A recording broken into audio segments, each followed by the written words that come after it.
Well, hey, Connexus, it's Carey Nieuwhof here, and welcome to another bonus episode of our podcast. Subscribers, you get these for free. And hey, you guys, you can subscribe for this anytime. We've had a great time so far in the Didn't See It Coming series, and we wanted to bring you another conversation behind the scenes. And I don't know about you, but sometimes we think that top leaders really don't have any struggles. Nothing could be further from the truth. And at Connexus, we love to sing, and a lot of the songs we sing are from Hillsong.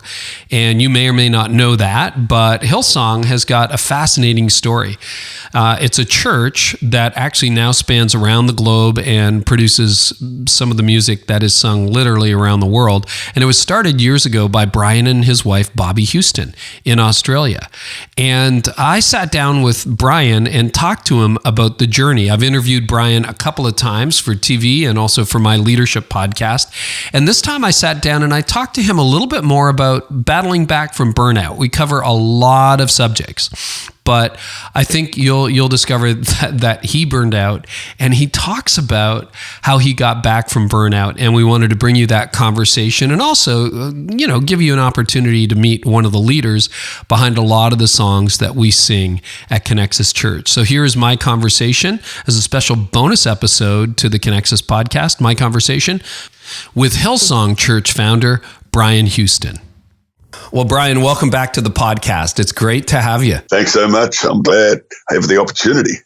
Yeah. So I want to pick up on some things that we started to talk about last time and talk about your new book, which congratulations is out probably by the time this airs, which is awesome. What's the release date officially, just so people know? March the 20th in the United States. Is it different internationally? Does it release differently in Australia? Yes, it releases in Australia actually February 26th, so a week away. There you go. The Australians are always ahead of the rest of us, right? Oh, that's good. Well, Brian, let's start with Hillsong. I mean, it just continues to grow around the world, which is amazing. And I want to focus in a little bit on New York City and what we're seeing in LA. When you just see the lineups of people waiting to get in, the lines of people waiting to get in, who's coming and why do you think young adults are lining up by the thousands to get into Hillsong? Look, I honestly don't think there's a particular science to it. I genuinely believe it's the grace of God that has happened and is happening in the USA, but really most places we meet around the world. So it's incredible. We seem to reach that same demographic. Young adults, obviously there's people from all walks of life and all ages as well, but we clearly have probably a high number of young adults, millennials, and people that don't necessarily always go to church. And my experience is that people are hungry. They're hungry for an encounter, a God encounter. And I think if we can have the type of services, the type of approach, the type of messages, the type of worship that is appealing to people, then people will come. So I feel like it's not something in particular we're doing. I think it's honestly think it's the grace of God, but I also think that we do intentionally try to target and reach people in the everyday, including younger people. Yeah. When you think about the target, think about how that plays out in your head. So musically, you're trying to engage them with the message and the word of God. You're trying to engage them. Is there a particular filter you run that through? Are there certain issues that you find you're coming back to again and again? I'm curious because a lot of churches are not having that kind of impact with that younger demographic that, you just see again and again in Hillsong. I think it's remarkable. To be honest, we don't try too hard. It's not as though we've sat down and thought, how are we going to reach thousands, tens of thousands of younger people? I think we just are being who God called us to be. And so to me, it's a natural flow. And we are intentional about making sure that when it comes to the way us believers, us Christians talk, sometimes the Christianese, we are sometimes focused in our services and making sure that we're telling people the why we do this way, why we worship that way, why we lift our hands, etc. And so I think Carl Lentz in New York in particular is so clearly intentional when it comes to the unchurched person. And his whole motivation is to reach those people and have those people get a revelation of God. So it's great, for us to try and have a certain type of music and so on is probably not what we do, but what we do is try to connect people with God. So worship that connects people with God, preaching that connects people with God, and ultimately build a community where people are passionate about God.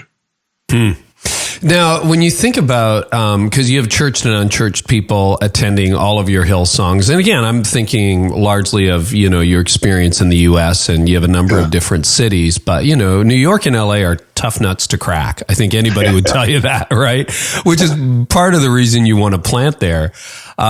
You've got this tension, and we talk about it a lot in this space. I know you think about it as a leader, Brian, all the time, but it's a tension between the passion of insiders and access to outsiders, right? Like you want to have an environment, I know that's close to your heart, where you can invite your friends.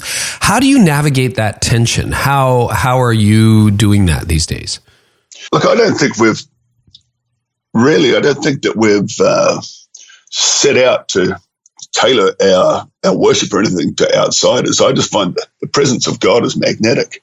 And when people encounter the presence of God, it's appealing. There's something about it that softens hearts and opens hearts. And so, it's probably the exact opposite approach to seeker sensitive, if you know what I mean. I don't think that we are unaware of non-believers or unchurched people, but I do think that we just do what we do and do it as passionately as we can.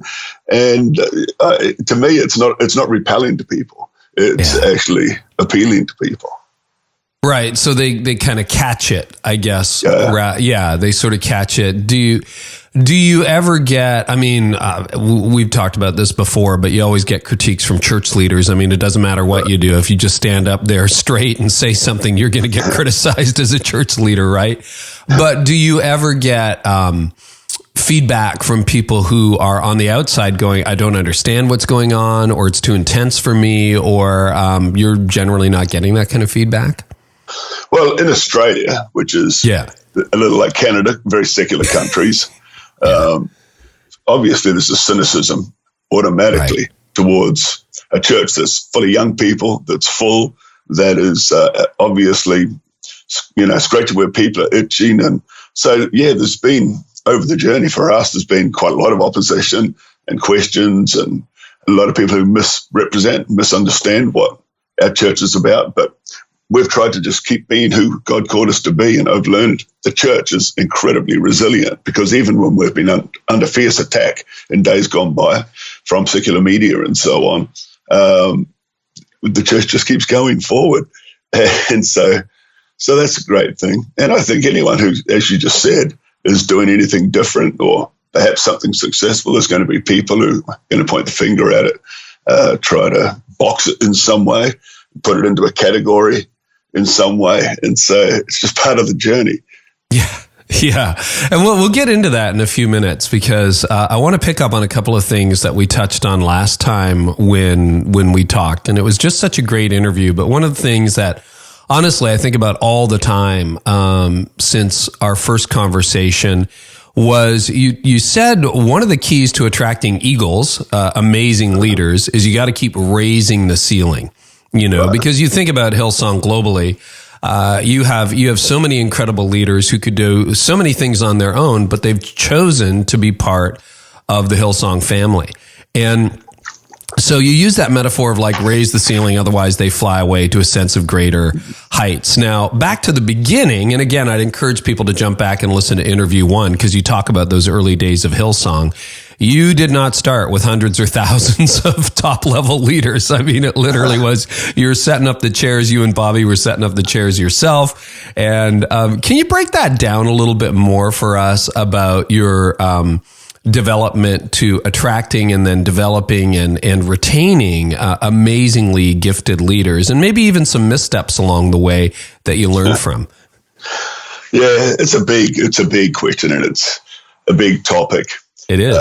In terms of how you have longevity from incredibly significant people who God's using in big ways.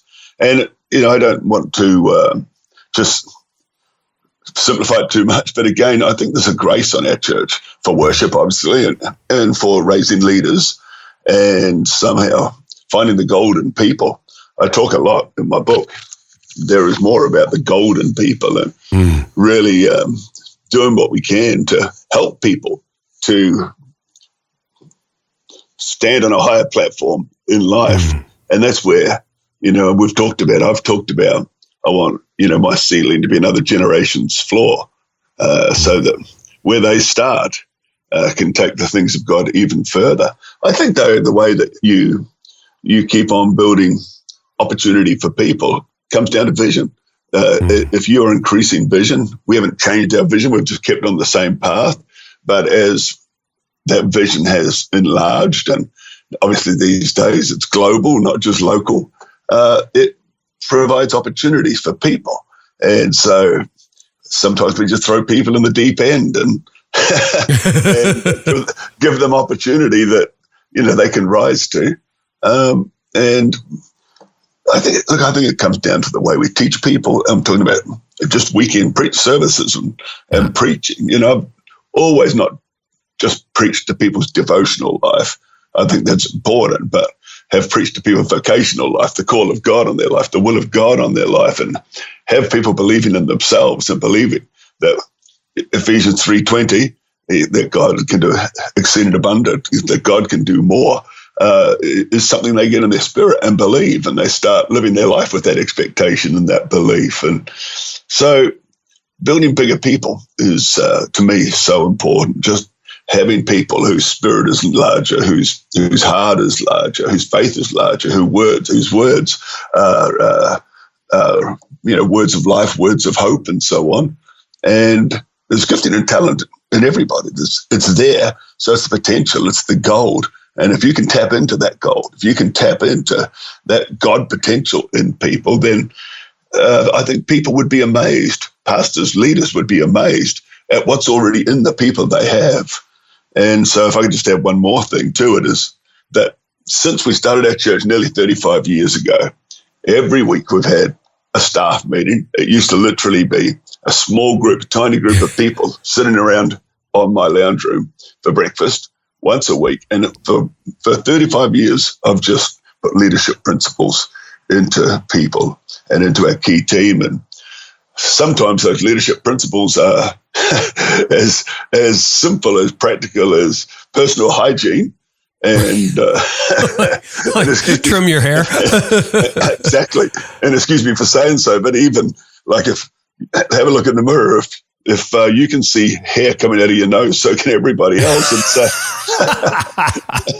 so really practical things through to hopefully spiritual principles and things in life that relate to culture, to calling, and a multitude of other things.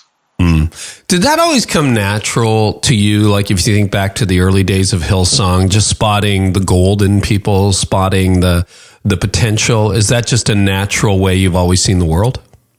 I think it may be. I think if I inherited one thing from my father, when I grew up, he also had that ability to somehow raise up, I would call it like apostolic people who themselves went to various parts of the earth. This is way back in the 1960s and 70s, but and did significant things at a different scale than what we see now.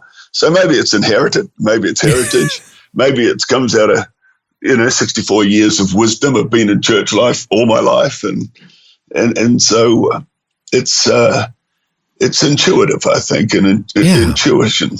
Intuition is something God gifts you with. It leaks all over the pages of your new book, and even of your last one. I mean, you can't help but read There Is More, and it's like, wow, you just see the upside of everything. Brian, I think one of the things that a lot of leaders would struggle with is they would say, great, I mean, that's wonderful, and you've got thousands of leaders around the world. I look at my people and I see the faults. How do you look around the faults, past the faults, develop the faults if you're trying to find the gold in people? Yeah, it's a good question. It's something where I feel like, again, you do speak to the golden people. You speak to the potential in people, the God potential. And when it comes to faults, we all have them. I find that if people make a mistake, that's part of the journey, and we can always work through a mistake. But when people keep on making the same mistake, then as a leader, I find that very, very frustrating, and I would really, really challenge that. But you got to do the journey with people, and yeah, we can see their faults, but I don't think God ever developed any of us according to our faults. He develops us according to our strengths. No, that's a good word. And, you know, obviously, I guess that's a biblical definition of a fool. If you keep making the same mistake over and over and over again, even if it's been pointed out, I'm sure there's probably some people who didn't make it through that filter over the years. But I love that idea of trying to find the gold in people. That's helpful. Anything else on leadership development that you think have been some keys to raising up just this incredible generation of talent that you've seen and giftedness? I think leadership's demonstrated. And so at the end of the day, you have to be a leader to raise up leaders. And so if we don't demonstrate leadership, not just when we're in a public setting or on a platform, but the way we live, the way we confront our own issues and challenges and problems. And, you know, I think people learn a lot more from us when we're going through difficult seasons than when we're going through easy seasons. Yeah. And so I think if people can observe leadership and feel the impact of leadership on their own lives, it's contagious. And I think that's one of the great keys to developing leaders. I know last time we talked on this and you just kind of led us there in what you said. You said you went through a really tough time a number of years ago. You called it PTSD, and you've talked about that publicly and openly. I talk to leaders almost every day who are burning out. I've been through burnout over a decade ago. And I think, you know, we all know, Brian, not everybody comes back from that. Or they don't come back. Maybe they come back, maybe they don't quit, but they're not the same, or they just don't have that love of life or the faith that they used to. Can you drill down on that a little bit more for us? Let's go back to why do you think that happened to you a few years ago? Yeah, well, I firstly was shocked that it could happen to me because I was always that guy that just wasn't wired that way. So I thought that, I was Mr. Happy-Go-Lucky, that life's a breeze to a degree. And so then it was in 2012, so 6 years ago, I really wound down to a place that I genuinely didn't think I could get. My father's story is pretty well known. So when I was 45, in 1999, I found out my father had been a pedophile. My father was not only my father, he was my hero and my mentor, and I learned life and ministry from him. So it was a massive blow for me and for a lot of other people as well. Yeah. And I think at the time, because I was overseeing a whole movement of churches in Australia, 1,100 churches, that, I sort of dealt it with at a church level and at a father level in terms of my own children, because this is their granddad. And I dealt with it, in all the various levels, but I probably never, ever really looked after myself and the grieving and the impact on myself. So from that point, over the next maybe 10 to 12 years, I think slowly I was winding down emotionally. And so there was maybe one or two other stresses at the same time. As I mentioned already in this interview, there was some pretty relentless attack for quite a long time towards me and towards our church, Hillsong Church.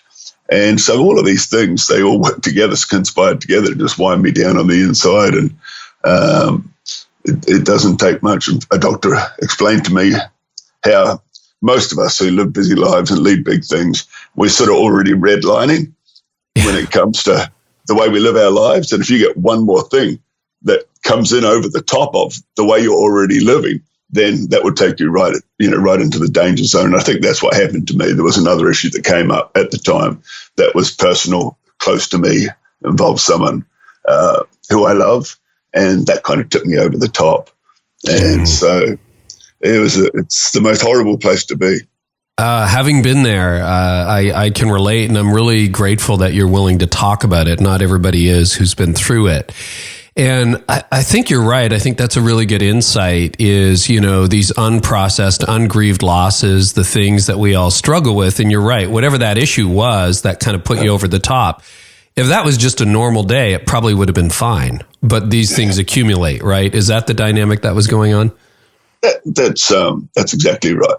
So I think, again, that if I were to bring this back to my book for a moment, there is more.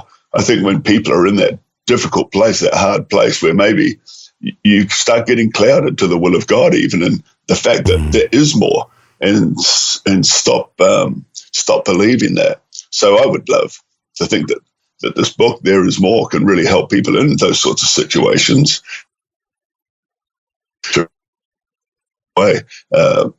He's still got you on that journey called life, and that means that we're still living with a purpose in our lives. And so I think for me, I don't think I did lose my sense of vision or purpose for the future. Right. I was filled with anxiety and panic attacks, and at a point like that, and I think it was still that sense I am called. God has more for me. My life work is not complete. That sort of helped pull me out of that period, as well as getting some good professional advice and making a few lifestyle changes. And so I came out of it. Can you deconstruct that a little bit for us? Like when you were in the middle of that dark season, what were some things that you did? Because there are probably a couple hundred, if not a few thousand listeners right now who are like, Brian, you're describing my life today. And how did you get out of that place? Because not everyone does.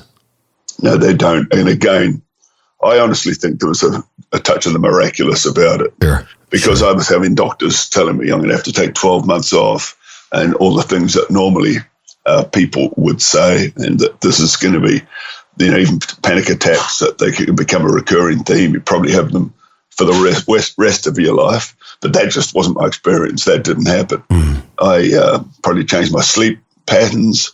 I somehow began to see light at the end of the tunnel. And to be honest, I bounced out of it remarkably quickly. That's why I think it was miraculous, because it defied what the medical profession said would happen. Yeah. What did you do with your sleep patterns? Well, I travel all around the world, as you know. When you live in Australia, everywhere's a long way away. Yeah. and so I think I just traveled a bit smarter. And back in those days, I think we talked about this last time also, I actually was taking sleeping tablets regularly, and got to the point where I was pretty well totally dependent on sleeping tablets. So making a change there, I stopped taking sleeping tablets, and at first took healthy alternatives, to start changing my sleep habits. And so now I haven't taken a sleeping tablet for 6 years, and yet I'm sleeping better, feeling so much better. So I think even those, the sleeping tablets themselves were affecting me emotionally, Yeah, it's interesting. I took sleeping pills for a while prior to my burnout, and then for a few years after, but got off of them and have taken my sleep a lot more seriously since my burnout. And I think that's one of the biggest factors, to be honest with you, for me, is if I'm rested, I can at least see the world from a level playing field. Otherwise, you feel like you just can't, and your emotions aren't there. Obviously, you saw a medical doctor. Did you go see a counselor as well? Was that helpful? Like Christian friends who walked you through it? Yeah, I went to actually a secular psychologist. Yeah. And so I spoke to a psychiatrist, spoke to a psychologist, spoke to my own doctor, obviously. And I got huge support during that period from my team and from the people closest to me. And there was only a few people who really knew the degree of the burnout that I was in, but man, those people were godsends, the way they supported and stepped into the gap and helped. And obviously Bobby, my wife, is a gem. She is just so strong in moments like that. She rises up And so she was incredible. So having good people around me was fantastic. And I would say to any leader, Christian or non-Christian, just go to the best. If you're in a place where you're emotionally, not in a good place, I just say go to the best that's available, and don't be too proud to do that. Because my nature, I would be too proud to go to a psychologist or to go to a psychiatrist, But it was probably the best thing I did because, as you mentioned, I was diagnosed as having post-traumatic stress. And I think knowing that, okay, there is something here, there's a reason for me being alone was a big, big help to me. And so I find it very, very helpful going to the right people who can just give you the right input, and the right counsel, and help you come through. Yeah, I couldn't underscore what you've said because, and I believe there's a grace to it, as you say, that there's a supernatural, that there's, God who leads us through it. But I think if we stay isolated and alone and we don't reach out for help and we don't take steps, those things are really critical. Is there anything you did? And I know it was it looks to be a very full recovery, robust recovery by the grace of God. And you said it was relatively speedy compared to what most people thought it would be. Was there anything you did in that period that you're like, oh, I shouldn't have done that. That set me back a little bit? Again, just trying to help the leaders who are listening right now. Right. Was there anything I did that? Look, there probably was. I can't think right now. Yeah. But what I did do was take a little bit of time off, not months. I just a week or two off, and spend a lot of time in the hot tub, just contemplating and meditating, and thinking about life. And so, just even that, just literally resting, it makes a huge difference. And so, I think because of the way that alpha males are wired. We make the mistake of just trying to push through, keep going. And the world needs me, and, things can't happen without me. And I say that's the craziest thing you can do. Just draw back a little bit, spend some time literally relaxing. So even when I've had a sabbatical in the past, I was preaching every Sunday somewhere around the world. So that's how it goes, isn't it? You take a sabbatical to write a book. Yeah. Yeah. When you started to go back, did you take a few weeks off, a month off? What was your contemplation time? I think at the time, I just took 2 or 3 weeks off, and was back being active, but probably for the next 12 months or so, to a degree, and only to a degree, I was on go slow. I wasn't quite pushing myself as hard as I normally would, or as I am again now. Yeah. And so there was that ramp up, right? Yeah. into coming back. And I guess it's one step forward, see how it feels. And that would be with me. I was like 80% within a year. But then it took me another 2 or 3 years, 4 years to find the new normal, the 100%, where I'm like, okay, I think we're locked in and loaded for the future.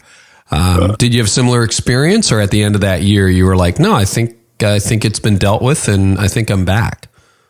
Yeah, to be honest with you, that's where I think the grace of God that God brought me through, and I had a remarkably quick, from the position where I was at, where I was a mess, to feeling my old self again was not a long period of time. That's amazing. I think spiraling downwards into it took a long time. I think that period was over 12 years, and but I seemed to bounce out of it, and I don't really even have an explanation for that. Like I say, I made a few adjustments, but big picture, I just see it as the grace of God.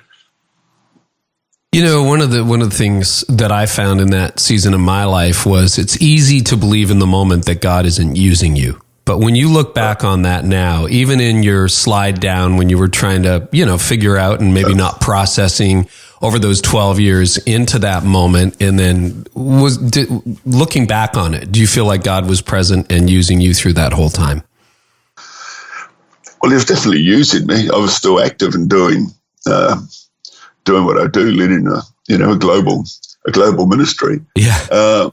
So it was still using me, and I guess I don't know whether I departmentalized things, but I guess to me, I knew this was an emotional issue, but I don't think I necessarily thought that what was going on inside me emotionally meant that the purpose of God for my life and the will of God and the call of God in my life was any different, wasn't any less or wasn't any more. And so, yeah, I've always had this ability to get up in the morning and believe God's got more for my life. He's got a purpose for my life. I'm on a journey called the will of God, and I'm only partway through that journey. And so there's a whole lot more to come. So it must just be the way God graced me. It's wonderful, Brian, because as somebody who's followed you for a number of years, and we've had the opportunity to meet in person on a couple of different occasions, I see that in you. I see a joy in you. I see an enthusiasm. I see an authenticity in you. And that kind of leads into your book, There Is More. When the world says you can't, God says you can. And I mean, I just look at it. I felt so encouraged when I finished. Like every chapter is just an encouragement. Just to tie a bow on the whole part about that tough episode in your life and to connect with leaders who are journeying with someone who's going through that or doing it themselves. What would you say to leaders who are ready to throw in the towel or just settle for what is, not what could be? Anybody who's in that dark place right now, you just have a word of encouragement or advice for them? By the way, the very few people who have read my book so far have all used that same word, is that it's extremely encouraging. It is. It's like when I have a bad day, I'm just going to pick this off the shelf, Brian. You send me an early copy, and I'm just going to say like, okay, it's not over. It's so encouraging. Yeah, my son Joel, who obviously is a Hillsong United, writes songs, and he's a worship leader. I was with him just a couple of nights ago. We were both in Miami, and he told me he had read the book, which in itself is a miracle. Yeah, your son read your book. And he doesn't throw compliments around very easily, to be honest, especially when it comes to his dad. But he was spoke really well of the book, and again, said he found it very encouraging. So that's great. You're going to need to ask me the rest of your question again. Yeah. No, just a word to those who are like, no, I don't think there is more. What would, I think I'm done. They're in that dark place and they're not out. Anything you just want to say to them as a final word on that subject? Yeah. Well, to me, that would say that you're now doubting the call of God on your life, or that God has a will for your life, because I don't think that the will of God is just something that's for a season of our life. I think we live our whole lives pursuing the life that Christ has for us. And so if a person's goals are all accomplished and their vision has already been fulfilled and their dreams already their reality, I would say start dreaming some new dreams and start enlarging your vision and start believing for more. God's still giving you breath, and if you've still got breath, there's still purpose for your life. And that's, I think, the more that I like to talk about. That's what I'm really thinking. It's about calling. It's about God's amazing plan for people's lives. And the devil would love us to lose sight of that plan for our lives, either through discouragement or disillusionment or just sheer exhaustion, but don't cooperate with them. Joseph dreamed a dream. It says in chapter 1 of my book, and he didn't stop dreaming with that first dream. He dreamed that the sheaves would bow down to him, but then Joseph dreamed another dream, and that's that the sun, moon, and stars would bow down to him. So I think we could keep dreaming new dreams and keep believing that God does have more for you, and don't let the way you're feeling, the disappointment you're facing, don't let those things take away from the fact that where there's life, there's hope. You're a visionary, and I know the answer to this. You never would have dreamed, I'm sure, when you were starting Hillsong all those years ago, your church, that it would lead to all of this. Walk us through how that vision has expanded and how you keep expanding it, because I think anybody who spends 10 minutes with you realizes that you're not nearly done yet. How has that kept growing? And just walk us through it, because I think vision is a big issue for a lot of leaders. When we started Hillsong Church, it was 1983. My wife was 26, I was 29. And very early on, we sat down and with a key group of people. It probably took a whole morning bringing what our church is about, what our mission is, down to, one sentence. And that was to reach and influence the world by building a large Christ-centered Bible-based church, changing mindsets and empowering people to lead and impact in every sphere of life. And so you think about it, we were just this tiny group of a couple of hundred people, and we're talking about reaching and influencing the world by building a large Bible-based church, empowering leaders and impacting people in every sphere of life. And really, we've never moved away from that in 34 years. So that's still the same. But obviously, what we lead has changed dramatically. And I get asked almost any interview like this I have, or even conversations with people, could you have seen all that was ahead? And the simple answer is absolutely not. I was a visionary. I had big dreams. I talk in the book about how I'd sit in church on Sundays and just dream about one day preaching the gospel and building a great church. And so I've always had that sense of calling, but I couldn't have imagined all that God has done. And I think if people are consistent, they're faithful, they don't throw in the towel when it gets a little bit discouraging, because discouragement is part of the journey.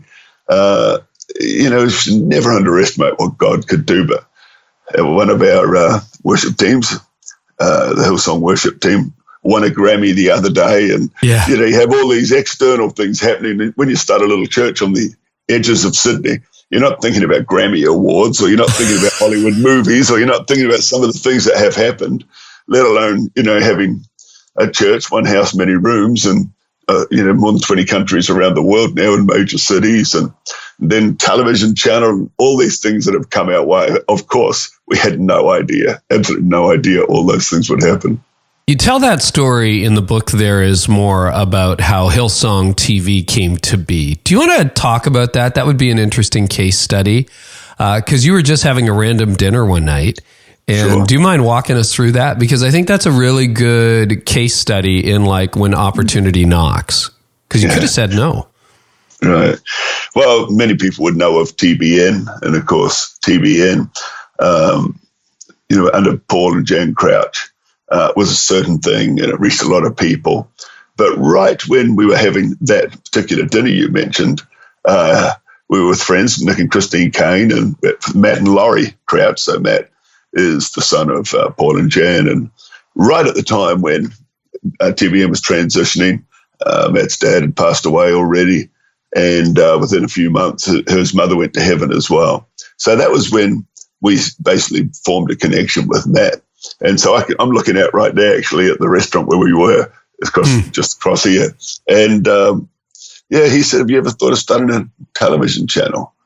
And I can't remember how I responded. I think I was a little bit shocked. And I told him if I ever had thought of it, it would be in Australia.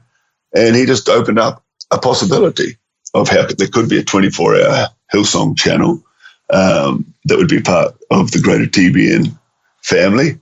And we started a conversation that continued for about a year till it ended up being a signing of contracts. And on June the 1st, 2016, I guess, we started broadcasting. And it's been amazing, actually, because television, people's habits are changing. Obviously, more and more young people watch television on demand rather than the way we did it traditionally, which was go through channels and watch what they were telling us was on the channel rather than go looking for what we want to watch. And yet our television channel was growing dramatically, and it's been a big investment financially, but without us asking for money on air or anything like that, we're also bridging that gap. We're still investing into it. But the amount of people it's reaching is just exciting. Why did you say yes to that? Why? Yeah. Well, I think it was a pretty great opportunity. And, I think for Matt and Laurie and TV, and for them, there was a win as well, because we've definitely lowered the demographic of people watching Christian television. In other words, younger people are engaging with television and watching it, which is for them a big win. And for us, it's a chance to take our message, take our worship, and with partners, take the gospel to the world. And we've always had a large vision to reach and influence the world. So what better than television? I think if maybe I've got this wrong, but I think our first interview that we didn't that play on the Hillsong? I remember getting a series of texts around that. I think they used that on the Hillsong channel early on, but I could be mistaken. No, they actually probably did for sure. Yeah. I did my own interview program on the channel called Let's Talk. Yes. And talk to Christian leaders mainly and so on. So I don't know whether they fit into that format at some point. But when you got to come up with 24-hour content every day, it's a lot. It sounds hard, but it's even harder than it sounds. I'm sure it is. And so anyway, I say all that to say I think there's a very, very good chance that good content like you interviewing would make it onto the channel. God has clearly given you a leadership gift. What have you done over the years that has intentionally developed it? Yeah, I've never been to leadership school, and I have to be honest, I haven't read a lot of leadership books. Sure. So I feel like, look, to me, there's different dynamics, I guess, but I've always been big on looking at other people and watching how other people lead and watch how other people do things and growing through that. And I think, it's a learning on the job in the sense that, wherever God's got you in life right now, there's going to be decisions that have to be made and challenges that are going to come your way. And if we don't ever increase our capacity and expand, then that's when people will burn out and so on. So I found it's almost been forced on me to keep expanding and growing and build bridges and build my capacity. And, I look at younger people, and to be honest, one of the things that concerns me is just how small their capacity is with pressure and stress. And I look at younger leaders, younger pastors, that I'm looking at what's stressing them and, what pressure points are really making them do it tough. And I'm thinking, you're going to have to increase your capacity. Right. Because when God's really got you in the place where he wants you, with the pressures and stresses are going to be that much further. I think, over the years for me, it's just been growing capacity on the job for things that probably used to stress me when I was younger. Now it's, it's not a big deal whatsoever. And so I think just life itself does that. I was going to say, how do you let stuff go? I remember in our earlier conversation, you said one of the hardest things to walk away from was control over the platform, input into what songs, and I'm sure you still have some input into what happens on the platform, but that day-to-day programming was a big leap for you. Any other big leaps where you're like, okay, I just got to not worry about this anymore and trust the team? I've always looked at life in two parts, the first half and the second half. And I don't know which age exactly you switch into the second half, but I clearly have. And so the first half for a leader it's all drive, vision building, gung-ho, going after it, raising up people, doing all of the things that we need to do. But the second half to me is so much more about empowering and equipping and releasing, which of course sounds easy, but it's never as easy to do it as it sounds. You're giving away your baby, something you've worked at for your whole adult life. But I think, probably since I was in my mid-50s, so 9-10 years ago, more and more I've been letting other people, like you say, for us at Hillsong, the rostering of the platform is huge. We've got just in Australia alone, 29 different locations and 80 different services. It's just in Australia. And it takes for the worship one person a week just to roster all the worship bands. And so, wow. And so, and then it's very similar, like with filling the pulpit with great people who are good with the word and they've got credibility with the people. And so it's a huge job. So a lot of that I've released to other people. And like you said, I still have got the right of veto. Can still make changes if I want to. But what that has all done, just giving a lot of stuff away that I used to hold very tightly, is just made me able to lift my eyes higher and focus on other things and have more time for prayer and have more time for study and have more times for the things that would get crowded out when you were younger because you were doing so much trying to lead everything. Let's talk about that, because you still are actively communicating and preaching virtually every week, Brian. What does your message or talk prep look like these days? I'm just always curious. How do you go about that? Well, to be honest with you, I always did everything. I wrote everything. I was very, very slow to learn a keyboard. And I learned how to type on a BlackBerry, basically, with my thumbs. So to this day, I'm still not good on a computer, but I'm pretty good with my phone. And so I do everything in my phone. Really? Everything, all my study books are in my phone. Everything's in my phone. And it literally has changed my life, because it means, you can get a thought anywhere. And we're all carrying our phones these days, and just write it into your notes. So my preparation these days, I've got a preparation day, which is Wednesday. But I'm finding myself prepping, sitting in cars, just having a thought on a plane, just by adding things in. And so, I would construct a message that way over a week, probably, much more than I would sit down one day and do it in a day.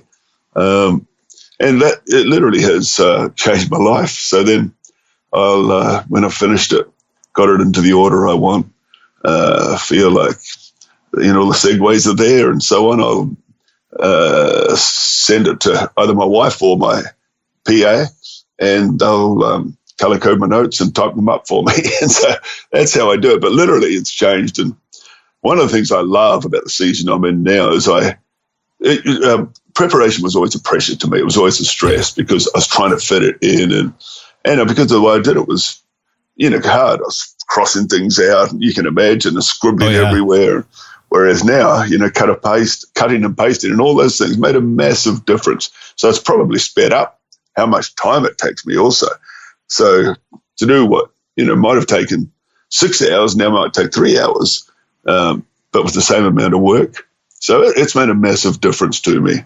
And I love, for the first time probably, I really love now the process of preparing a message. I always loved preaching messages, but I found the preparation stressful.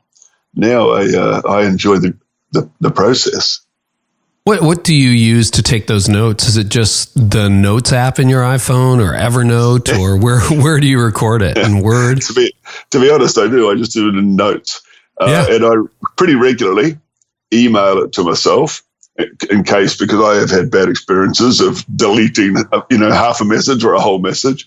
So as I remember to, I just keep emailing it to myself. So it can't go wrong. And I just work away at notes. One of these days I should get more proficient at something like Evernote and do it in something like that. But do you find that you're working on multiple messages at a time, or are you more like, no, I'm just going to do one track? Like, I'm just curious. Yeah, it can be either or. But yes, I'm often working on leadership messages, staff messages, at the same time as I'm thinking about what I'm going to do in church next Sunday. And so I'll sort of be developing 2 or 3 different thoughts at a time. And I've got a file in my notes. I've got one that's just my messages. I've got another one that's just, what does it say?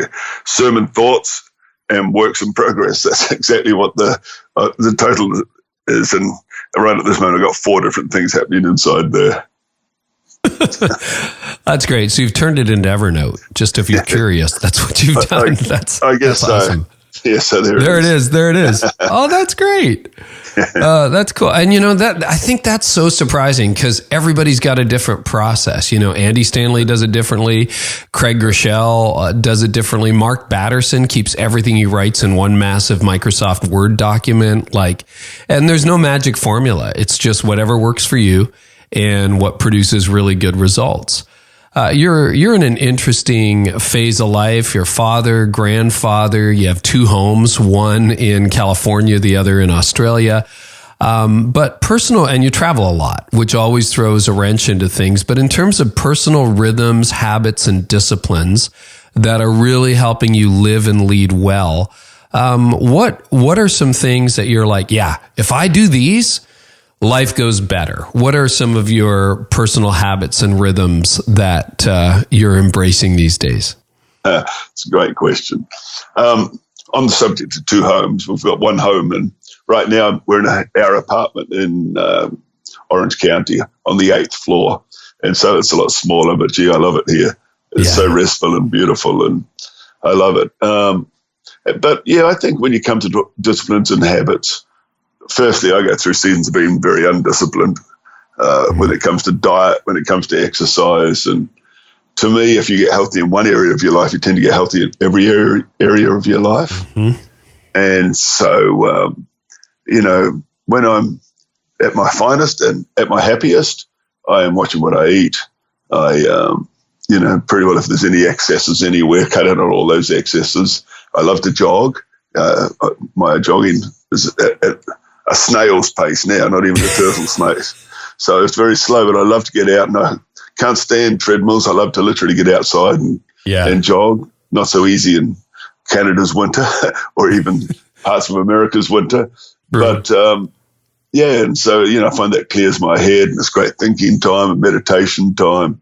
And I work best in the mornings. It's pretty well hopeless me trying to do any, significant study after dinner time because I'm hopeless in the dinner. But if I can get up earlier in the morning, it seems like my mind can accomplish probably about 5 times more in 1 hour than it could if I tried to do it at night. Similar experience. So it's funny. And sleep has been a big part of your rhythm too. What changes have you made there? Just getting more of it, going to bed earlier, later? You'd said that earlier when you were in burnout. Yeah. Well, I'm still not entirely disciplined in those areas either. I do tend to stay up later than I should. But I do recognize the importance of sleep, and, I try to get 7-8 hours sleep. Often I get 5 or 6, which you can function on quite easily for a little period of time. But yeah, to me, those things I mentioned, diet, exercise, and then, disciplined time for meditation, preparation, actual work in terms of answering emails and anything else that needs to be done. I find if I get up early and work for 4 or 5 hours till 11 in the morning, I will get so much done. My head's clear, my heart feels good at that time of the day. So that's kind of would be the rhythm. I definitely have different, when I am at home and when life's normal, which hardly ever happens anymore, there's definitely, my days are definitely, there's a different assignment for every day. So Monday's my day off. I'm religious about my day off. I love my day off, and I don't even get tempted to go to work or do work on Monday. Tuesday, we start with our staff meeting, and I have all my in-house meetings. I tend to have the same people I meet at the same time every Tuesday, so they're obviously absolute key people in our team. We talk through the big picture stuff. Wednesday is my study day, and then Thursday and Friday, really, I do what needs to be done or what I want to be done, and I probably spend Saturday again, working on messages and, final preparation. And obviously Sunday, I do about 5,000 services every weekend. You do. Are you, what does your preaching schedule look like? How many Sundays are you down for usually this time of your life? Well, in Australia now, I'm away probably more than 6 months of the year. So when I am in Australia, I try to preach as much as possible. So I'll preach most of the time and preach through screens to the entire church as well. Not the entire church globally. We do that twice a year, but to our entire church in Australia. Then when I'm not around, we have obviously a lot of other developing people or significant people on those platforms. And I love that because you got the dynamic of building team, giving people opportunity, and me being able to speak to the entire church at one time. So at home, I'm there less than half the year, but I do manage to fit a lot of speaking in when I am. When I travel, I don't very often just go and preach in churches for the sake of it, because I don't even actually enjoy it. If there doesn't seem to be a sense of destiny or calling to it, hopefully you can bring a good message and you can encourage people, but I just don't have a sense of calling. So I had this experience a number of years ago. For 2 years or so, I traveled with Joyce Meyer to some of her huge women events, And Darlene Check, who was our worship leader in those days, she would lead worship. And I would speak just one message during the course of the 2-day event, one or two messages. And then, obviously Joyce did her thing. But again, I was never happy doing it because I think Joyce is incredible. But I realized this audience is not here for me. And it felt like they're not here for me. They're here for Joyce, And so I felt like the Holy Spirit spoke to me and says, you spent so much of your life building everyone else's platform. It's time to build your own platform, which may or may not make sense to you. But the result is I did a series at church on platforms and how God gives us a platform and being faithful stewards of that platform. And so that's why it's a long way of telling you that my traveling and so on now, really, a huge majority of it is to build what I believe God has graced me to do, and that is to be building Hillsong Church around the globe. I speak in at church all around the world. At one stage, I was getting around them all every 2 years. Now it's blown out to 3 years, and it's actually going to be about 4 years before I could get around them all. So in the Sundays I have, that's what I do. But I have no problem now having a Sunday where I'm not scheduled anywhere, lying low, and maybe just going to church. And you're doing more conferences these days globally as well. Yeah. A lot of conferences. And that's one thing I do, not just our own conferences, but I speak at a lot of leadership conferences, pastors' conferences, and I love doing that. Yeah. That fits up with your calling and raising up the next generation of leaders. What did you say at the beginning? I loved it. It was so good. You said you want your ceiling to be the next generation's floor. Yeah. Yeah, that's exactly right. I was talking to another pastor who, after hearing me talk on that, he said I should have called it dancing ceilings. So instead of a dance floor, you have a dancing ceiling. That's great. Well, I want to close with a little bit on the book. And you actually deal with this. I think it's the opening chapter, the introduction, but it's a very encouraging book. I think it's great. Just, you'll love the book, and it's got a lot of biblical stories woven into life. But one of the things that plagues people who think positively, like you do, optimists, and you just address it in the book. It's like, what is the difference between that and the prosperity gospel? This idea that whatever we do, God is going to bless. Where's the line on that for you, Brian? Well, to be honest with you, I think when people take the idea that there is more straight to the prosperity gospel or the thought of acquiring stuff, it says a lot more about them than it does about my book. People may not like to hear that, but when I think of more, it's not where my mind goes. It's not where my heart goes, because I'm thinking very clearly about the will of God, the call of God, that He said He'll do exceeding abundant above anything we could ever ask or think, according to His power in us. And so, to me, it goes straight to the potential in people. And to me, living in calling and living believing that God has more for you and being committed to fulfilling your purpose, it should not be optional. It's a responsibility. The Bible says He has saved us and called us with a holy calling, not according to our own good works, but according to His own purpose and grace. So in one verse, He talks about human beings, us, being saved, being called, being purposed, and being graced. And I think God saves us and He graces us for calling and purpose. And too many Christians live saved. In other words, their devotional life is strong and they're looking forward to heaven and they have a lovely relationship with Jesus, but they don't live called. They don't have a sense that, God saved me for a reason. And if you're a business person, that's your calling, that's your ministry, that's your purpose. And so that's kind of what gets in my heart when I think of more. And as you mentioned, I think by the second page of the introduction of the book, I'm very clear to say this is not a book about avarice. It's not a book about greed. It's not a book about prosperity, in the sense of, acquiring more stuff. Because that's not what was in my heart when I wrote it. One last question for you. We were together in Vancouver last summer where we both spoke at the ARC conference, and that was a great event. And I remember you said at dinner that you weren't feeling particularly well that day. There was a stomach bug or something. You preached spectacularly, but I remember there was an interaction, and I haven't got the details. You may or may not recall this.